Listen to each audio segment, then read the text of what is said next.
रूस यूक्रेन विवाद के बीच एयर इंडिया के विमान ने 242 भारतीय छात्रों को भारत वापस लेके लौटा। दिल्ली एयरपोर्ट की कैबिनेट सी में ही जैसे एयर इंडिया के विमान ने लैंड किया, वहीं जो छात्र लौटे थे उनके जो माता पिता थे उन्होंने चैन की सांस ली और सबसे पहले अपने बच्चे को गले लगाया। जहां एक तरफ कुछ छात्र अपनी आवृत्ति बयान कर रहे हैं, वहीं दूसरी तरफ कुछ छात्र यूक्रेन की मौजूदा हालत का आंखों देखी जो जायजा है वो ले रहे हैं और हमारे साथ वो बयान कर रहे हैं। तो उन्हीं छात्रों से बातचीत के द्वारा हम ये सुनिश्चित करेंगे, उनसे थोड़े विस्तार में जानेंगे कि यूक्रेन की जो मौजूदा हालात है वो कैसी है और कितना सफल रहा भारत सरकार की ऑपरेशन। नमस्कार। यूक्रेन की क्या सूरत हाल है? रूस की बमबारी के बाद वहाँ के लोग किन हालात में जी रहे हैं? वहाँ से आज कुछ बच्चे बल्कि कल ही लौटे हैं यूक्रेन से। पुरानी दिल्ली के बच्चे हैं, वो जैनब हैं और कुलसूम है हमारे साथ। ये वहाँ पर MBBS की तालीम हासिल करने के लिए गए थे। इनका भी यही रोना और यही डर है कि 1 से सवा करोड़ हमारे प्यारे देश में मेडिकल एजुकेशन की तालीम है और वहाँ पर लगभग 50-55 लाख में आदमी तालीम पूरी कर लेता है। तो फिर ये 50-55 लाख का जो बोझ है, 60 लाख का, ये कैसे उठाया जाए? इनके माता पिता का ये दर्द है। इन बच्चों का भविष्य क्या होगा? अभी भी इनके माता पिता इस बात को लेकर के टेंशन में हैं। सरकार इंडिया में सीट देगी, नहीं देगी, क्या होगा? इनकी तालीम कैसे आगे बढ़ेगी? बहुत सारे सवाल हैं। इन सवालों के बीच में हमारे साथ जैनब हैं और कुलसूम है। जैनब, आप लोग यूक्रेन से लौटे हैं, वहाँ की क्या सूरत हाल है? आप लोगों पे जो कुछ बीती है वो कैसा रहा? आप काफ़ी इस वक्त टेंशन में हमको दिख रही हैं वैसे भी। जी, बहुत बहुत ज़्यादा बुरा हाल था वहाँ पे। बस हमें ही पता है हम वहाँ कैसे बच के आए हैं और हम बच के भी आ गए, वो ही बहुत ज़्यादा बड़ी बात है। क्योंकि किसी को लग तो नहीं रहा था, बहुत सारे बच्चे थे, उनको लग भी नहीं रहा था कि हम वहाँ से सही सलामत बच के आ भी पाएंगे अपने अपने घर। वो उसका भी पता नहीं था किसी को। आप रोमानिया बॉर्डर से आप लोग लौटे हैं? जी, रोमानिया बॉर्डर से लौटे हैं हम। कितना किलोमीटर आप लोग टोटल पैदल चले? हम हॉस्टल से 10 किलोमीटर तक चले थे ट्रेन तक। उसके बाद भी हम चले हैं, बट जो मेन था वो हम 10 किलोमीटर तक चले थे ट्रेन स्टेशन तक। और जो माहौल था बाहर का वो बहुत ज़्यादा बुरा था। मतलब इतना उन्होंने ख़राब कर दिया बॉम्बिंग करके। पूरी जो अर्थ है उसका जो अंडरग्राउंड वाटर होता है, नेचुरल वाटर, वो भी बह रहा था बाहर। और शेलिंग वगैरह की वजह से बहुत कुछ हुआ था। गन शॉट्स जो थे वो पूरे जो भी वहाँ के शॉप्स थी उनका जो भी मिरर्स था वो सब टूटा हुआ था। और बहुत ऐसा लग रहा था पता नहीं क्या हो गया। बहुत ज़्यादा मंजर बहुत ज़्यादा ख़राब था वहाँ का। तो क्या वो लोग छात्रों पे बमबारी या छात्रों पे अटैक नहीं कर रहे थे? या शहरियों पे भी हमले हो रहे थे? हर जगह अटैक हो रहा था। वो रैंडम अटैक्स कर रहे थे। वो ये नहीं देख रहे थे कि कोई है यहाँ पे या कोई नहीं है, मतलब कितने लोग हैं, वो नहीं देख रहे थे। वो कहीं भी बस अपना सिंबल बना के जा रहे थे और फिर जो उनकी मिसाइल थी वो वहाँ पे अटैक कर रही थी जहाँ जहाँ सिंबल बना के जा रहे थे वो। अच्छा, तो क्या आप लोगों को अपना भविष्य क्या नज़र आ रहा है? अभी तक तो कुछ भी पता नहीं, क्योंकि जितना भी था जो भी था यूक्रेन में ही था हमारा। और जो मेरी यूनिवर्सिटी है वीएन कराजन बिजनेस स्कूल, उसको भी उन्होंने डिस्ट्रॉय कर दिया है। उस पर भी उन्होंने बॉम्बिंग कर दिया। और अब मुझे तो पता नहीं कि आगे का क्या होगा। क्या कुछ दिन आप लोग भूखे भी रहे, खाना नहीं खाया? जी, हम भूखे भी रहे, खाना भी नहीं खाया। एक पॉइंट ऐसा आ गया था कि कोई भी नहीं था खाना बनाने के लिए हमारे मेस में। जो भी मेस के बच्चे थे वो चले ही गए थे एंड कोई भी नहीं था। तो हमारे जो बंकर्स में बच्चे थे उनको बुलाया बनाने के लिए। एंड देन उसके बाद हमें पूरे 24 आवर्स में एक टाइम पे खाना मिल रहा था और वो भी क्वांटिटी बहुत लो थी। तो हमारे पास कुछ भी नहीं था खाने के लिए। तो हम बच्चे नल का पानी पी रहे थे, हम एक्सपायरी ब्रेड खा रहे थे और बहुत ज़्यादा बुरे हालात थे। अच्छा, बंकर की क्या लाइफ होती है? बहुत सारे लोग बंकर को नहीं जानते हैं, कुछ अगर आप समझा पाएँ तो। बंकर्स छोटे छोटे वो अंडरग्राउंड है एंड देन छोटे छोटे चेम्बर्स थे उसमें। और उसी चेम्बर्स में अलग अलग चेम्बर्स में सब बच्चों को डाल दिया था जितने भी हॉस्टल के बच्चे थे हमारे। एंड वो ऐसा भी नहीं होता कि उसमें टाइल्स लगे होते हैं या फ्लोर होता है, कुछ भी नहीं होता उसमें बस धूल मिट्टी होती है। और इतनी ज़्यादा धूल मिट्टी होती है, मतलब बहुत ज़्यादा बच्चों को एलर्जीज़ हो रही थी। बच्चों की तबीयत ख़राब हो रही थी, और जो एस्मा वाले बच्चे उनको तो बहुत ही ज़्यादा प्रॉब्लम हो रही थी। हमें ऑक्सीजन नहीं मिल रहा था, ऑक्सीजन के लिए हमें कोई केमिकल छिड़कना पड़ रहा था, बहुत मुश्किल हो रही थी। अच्छा, जब आप लोग ट्रेन पे चले तो कितने घंटे ट्रेन का सफ़र रहा आप लोगों का एयरपोर्ट तक आने के लिए, या फिर एयरपोर्ट के और ट्रेन के बीच की क्या दूरी रही?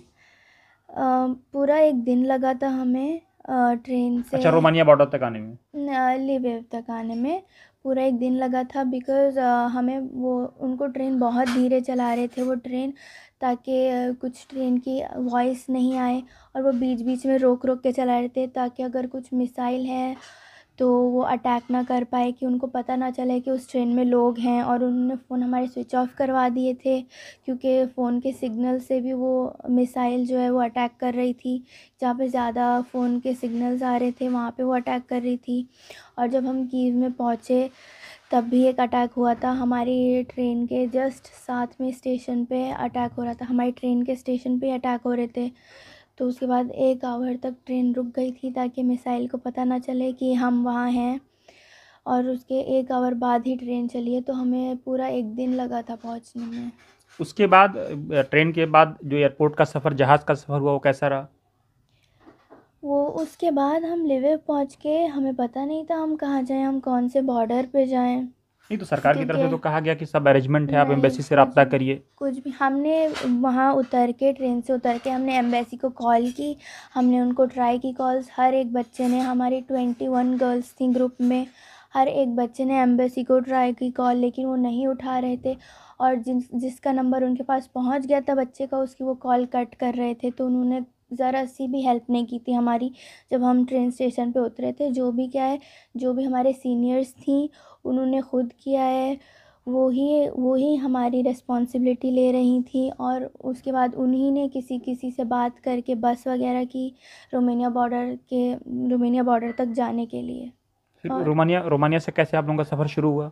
रोमानिया के बॉर्डर से हम निकले, उसके बाद उन्होंने कहा कि आपको, हम ट्रेन में, एक वैन थी वहाँ पे लोग थे। रोमानिया बहुत प्यारा है, वहाँ पे लोग हेल्प करने के लिए खड़े हुए हैं रोमानिया बॉर्डर पे, और खाना पीने का सामान दे रहे हैं। तो जैसे ही अच्छा, हम मतलब गए, लोग हेल्प कर रहे हैं, रोमानिया की तरफ मिसाइल्स नहीं है? सिर्फ रोमानिया है जो हेल्प कर रहा है हमारी, क्योंकि हम पोलैंड नहीं गए और हंगरी भी नहीं गए हम, तो हमें उसका पता नहीं अभी। तो जो रोमानिया है, तो वहाँ पे फिर उन्होंने हमें बस में बिठाया, एक छोटी मिनी वैन थी, तो उससे हम गए थे ट्रेन।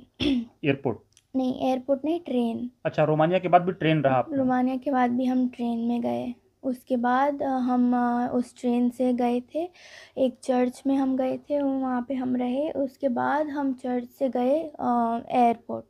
अच्छा, चर्च में कैसा माहौल था? वो कौन लोग थे, क्या आप लोग की चर्च सेवा कर रहे में थे? रोमानिया के ही लोग थे, वो लोग अच्छे थे, उन्होंने ही सारा हमारा जो भी था, हमें खाने पीने का, सोने का, सब कुछ उन्होंने ही किया। उसके बाद ही फिर नेक्स्ट डे हम एयरपोर्ट के लिए निकले। तब तो सांस में सांस आई होगी। जी, तब आई थी जब हम एयरपोर्ट में पहुंच गए तब जाके। अच्छा, इस बीच आपके फादर से भी मेरी बात, उन्होंने बताया कि 25 तारीख का आप लोगों का ऑलरेडी जो है एयर टिकट था आने का, लेकिन 24 को अटैक हो गया। हाँ, हमारा था आने का, फिर हमने सब पैकिंग भी कर ली थी, जो भी हमें सामान लाना था और जो वहाँ रखना था। बट देन उसके बाद हम नेक्स्ट मॉर्निंग उठे, तो फिर बच्चों ने कहा, जिन बच्चों की उस दिन फ़्लाइट थी, उन्होंने कहा कि हमारी फ़्लाइट कैंसिल हो गई है। तो उसके मतलब उस दिन भी हमारे साथ में, हमारे पास बॉम्ब गिरा था। उस आपके पास बॉम्ब? जी, हम जहाँ रह रहे थे वहीं पास में बॉम्ब गिरा था, तो उसकी आवाज़ से ही सारे बच्चे उठे थे, तभी हमें पता चला कि फ़्लाइट्स कैंसिल हो गई हैं। तो बम गिरने के बाद कैसा माहौल था? आप लोगों ने मतलब बम की आवाज़ें भी सुनी हैं? हमने बम की आवाज़ें सुनी हैं। जब हम वहाँ पे ट्रेन स्टेशन पे गए थे तो 3 बम गिरे हैं, तो जो बम के गिरने के बाद स्मेल होती है वो भी हमने स्मेल करी है, बहुत कुछ। अब आप घर पे आ गए हैं, अब कैसा लग रहा है? बहुत अच्छा लग रहा है, सुकून मिल रहा है, मतलब खुशी भी है और दुख भी है कि हम इतना सब कुछ पीछे छोड़ के आए हैं, अपने फ्रेंड्स और यूनिवर्सिटी। तो अब पता नहीं, देखते हैं आगे क्या होगा। अच्छा, वहाँ पे वैसे ज़ैनब, एजुकेशन का क्या माहौल है? हमारे इंडिया में तो हिंदू मुसलमान, जिन्ना पाकिस्तान, शमशान कब्रिस्तान चल रहा है, वहाँ पे क्या माहौल है? वहाँ पे बहुत अच्छा माहौल है, मतलब एजुकेशन को लेके तो कोई कुछ नहीं करता, हिंदू मुस्लिम को लेके कोई कुछ भी नहीं करता। बच्चे जाते हैं यूनिवर्सिटी में, अपना पढ़ते हैं, बस टाइम नहीं मिलता पढ़ाई के अलावा कुछ और करने का। क्या 24 घंटे आप लोगों का क्या शेड्यूल होता है ज़ैनब? कुछ अगर हमारे दर्शकों को आप समझा पाएँ कि 24 घंटे से यहाँ हम देखते हैं मौलाना आज़ाद हो या एम्स हो या आसपास के कॉलेजेस में बच्चे तो कई बार घूमते नज़र आते हैं, लेकिन वहाँ का क्या माहौल है? अम, हम घूमते नहीं हैं ज़्यादा, बट जो भी हमें वीकेंड मिलता है तब हम जाके, अगर पॉसिबल हुआ वीकेंड पे भी ऐसा होता है कि बच्चों को पढ़ाई करनी होती है क्योंकि उनका हर रोज़ टेस्ट होता है। तो और हर बहुत रोज़ सारे, टेस्ट होता है? हर रोज़ टेस्ट होता है और बहुत सारे क्या कहते हैं, बच्चे मना कर देते हैं बाहर घूमने चलने के लिए क्योंकि पढ़ाई करनी होती है। तो इस वजह से हम ज़्यादा बाहर नहीं जा पाते। तो डेली टेस्ट क्या ये असल एग्ज़ाम में जुड़ता भी है फाइनल या आपके हाफ ईयरली या फिर? एमबीबीएस का तो मुझे नहीं पता बिकॉज़ मैं एमबीए के लिए गई हूँ, ये अच्छा गई हैं एमबीबीएस के लिए, तो एमबीबीएस का तो इनको ही पता। अच्छा, एमबीए और एमबीबीएस दोनों के लिए वहाँ पे लोग जा रहे हैं। हम्म। कौन कौन से एजुकेशन के लिए ज़्यादातर लोग तो यूक्रेन को प्रीफर करते हैं? जहाँ तक मैंने देखा है कि बीबीए के लिए, एमबीए के लिए और एमबीबीएस, मेनली तो एमबीबीएस वाले हैं। अच्छा, एमबीबीएस के कितने बच्चे रहे होंगे? इतना सब तो मुझे नहीं पता, बट बहुत होंगे हाँ, टोटल। कुलसुम क्या कैसा रहा, थोड़ा सा अपना तजुर्बा आप शेयर करें अगर तो। वहाँ पे हम लाइक बेसमेंट्स में रहे हैं और बहुत मुश्किलें हो रही थी, खाने पीने का मसला हो रहा था, हम वॉशरूम भी नहीं जा पा रहे थे। जैसे हम एक दिन सुबह गए तो फिर हम अगले दिन सुबह ही जा सकते हैं वहाँ पे, उससे पहले हम नहीं जा सकते थे। और इस बीच में अगर इंसान को ज़रूरत महसूस हो तो क्या करेगा वो? तो बहुत मुश्किल से वो भेज देते थे, बहुत रिक्वेस्ट करने के बाद, वरना तो हम फिर अगले दिन ही जा पाते थे। और बहुत वहाँ पे धूल मिट्टी भी थी और हम सो भी नहीं पाए ठीक से 10 दिन, क्योंकि बहुत पैक था, तो हमें बैठ के ही सोना पड़ रहा था या खड़े भी हुए थे कुछ बच्चे। आपके साथ जो कुछ गुजरा है इस पूरे सफ़र में, कुछ अगर शेयर करें, कोई ऐसी यादें जो आपको अब भी रुला रही हो? यादें तो सारी रुलाने वाली हैं बट हम जब थे ट्रेन में, हम कीव में रुके थे, तो जब हम कीव में रुके हुए थे तो वहाँ पे हमारे ट्रेन के बहुत पास बॉम्ब गिरा था। तो एट दैट पॉइंट ऐसा था कि कोई नहीं बचने वाला, बस सब ख़त्म हो गया। लिटरली ऐसे हो रहा था क्योंकि बहुत पास गिरा था और हमने सुना था, और सब लाइक पूरी ट्रेन में लाइक हेक्टिक हो गया था सब कुछ, और बहुत मुश्किल हो रही थी वहाँ पे, तो वो बहुत खौफनाक था। अच्छा, कुछ कुछ खुशी के लम्हात भी रहे इस बीच या नहीं, सब खौफनाक ही खौफनाक था? नहीं, खुशी का बस घर आना खुशी था, और कुछ तो खुशी था नहीं। नहीं, जब क्योंकि तक घर आप नहीं पहुंचे, एयरपोर्ट नहीं पहुंचे, ट्रेन नहीं पहुंचे, आपने अपनी बहन को कहाँ ज्वाइन किया? हम सेमी हॉस्टल से आए हैं। अच्छा। जी, हम सेमी हॉस्टल में रहते हैं, तो हम पूरे रास्ते साथ थे, बट जब हम ट्रेन में थे खार्किव टू लवीव, तो हम अलग हो गए थे क्योंकि वो बहुत मुश्किल से घुसने दे रहे थे। तो मैं अकेली बैठी थी और ये और मेरे फ्रेंड्स, लाइक जो हमारे फ्रेंड्स हैं वो सब साथ में थे, तो मैं अकेले बैठी थी, तो इसलिए मेरे लिए और डिफ़िकल्ट हो रहा था क्योंकि मेरे आसपास कोई था नहीं जानने वाला, और बस हम साथ ही थे। बस उसके बाद लवीव में उतर के भी, उसके बाद रोमेनिया तक हम साथ थे। अच्छा, एक आखिरी सवाल आपसे ये है जनाब कि आप बच्चे क्यों एमबीबीएस प्रीफर करते हैं यूक्रेन में? इंडिया में क्या प्रॉब्लम्स हैं? इंडिया में पहली बात तो सीट्स बहुत कम है, और फिर उसके बाद फ़ीस बहुत ज़्यादा है, तो इसलिए वहाँ जाना लोग ज़्यादा प्रेफर करते हैं। और फिर यहाँ पे और पॉलिटिकल बहुत इश्यूज़ हैं, तो इसलिए यूक्रेन ज़्यादा यानी prefer हिंदू मुस्लिम जिन्ना पाकिस्तान से लोग बहुत परेशान हैं, शमशान कब्रिस्तान से पढ़ना चाहते हैं सिर्फ। जी, वहाँ पे पढ़ाई है, ज़्यादातर पढ़ते ही हैं क्योंकि वहाँ पे हमें 100% अटेंडेंस चाहिए होती है, हमारे हर रोज़ टेस्ट होते हैं, और बिल्कुल टाइम नहीं मिलता हमें वहाँ कुछ और करने का। अगर अटेंडेंस 100% ना हो, कुछ दिन आप एब्सेंट हो जाए तो क्या है उसका? तो आपको क्लासेस रिवर्क करनी पड़ती हैं, मतलब फिर से उसके टेस्ट देने पड़ते हैं क्लास लेके, या फिर अगर आप 1 महीने से ज़्यादा वो रिवर्क ना करें तो आपको $7 पर क्लास देने पड़ते हैं वो क्लास दोबारा लेने के लिए। यानी हर हाल में आपको पढ़ना ही पढ़ना है और उसके अलावा कुछ ऑप्शन नहीं है? नहीं, आप एब्सेंट तो हो ही नहीं सकते वहाँ पे, आपको लेनी ही है क्लास, और ज़्यादा लोग प्रेफर करते हैं लेना क्योंकि फिर बाद में टाइम नहीं मिलता रिवर्क करने का, और फिर अगर आपने रिवर्क नहीं करी तो एंड में आपको फिर से साल रिपीट करना पड़ता है।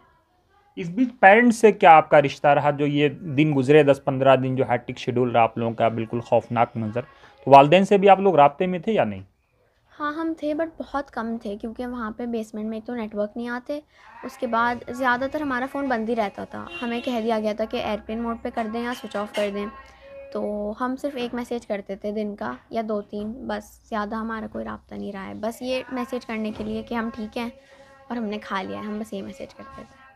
अच्छा, कोई ऐसा दिन भी गुजरा हो जब आप मैसेज ना कर पाए हों कि हम ठीक हैं और खा लिए, तो आपके वालिदैन तो और तड़प गए होंगे? हाँ, क्योंकि बहुत टाइम हो जाता था, जैसे हमें सोने का टाइम नहीं मिलता था, तो जब भी हमें नींद आती थी, हम अगर सो गए उस वक्त, हमने मैसेज नहीं करा, तो हमारे पेरेंट्स बहुत फिर परेशान हो जाते थे। वो हमारे फ्रेंड्स को मैसेज करते थे, बट फिर हमने नंबर दे रखे थे अपने फ्रेंड्स के, तो फिर वहाँ से उन्हें पता चल जाता था। अच्छा, इस बीच जो खबर ये आ रही है कि प्रधानमंत्री मोदी ये कह रहे हैं कि शायद वो बच्चों को एडजस्ट करने का प्रयास करेंगे, या जो है नेशनल मेडिकल कमीशन ने भी ये कहा है कि जिन बच्चों की इंटर्नशिप रह गई है, चाइना से आए हों या फिर यूक्रेन से, उनको हम मौका देंगे।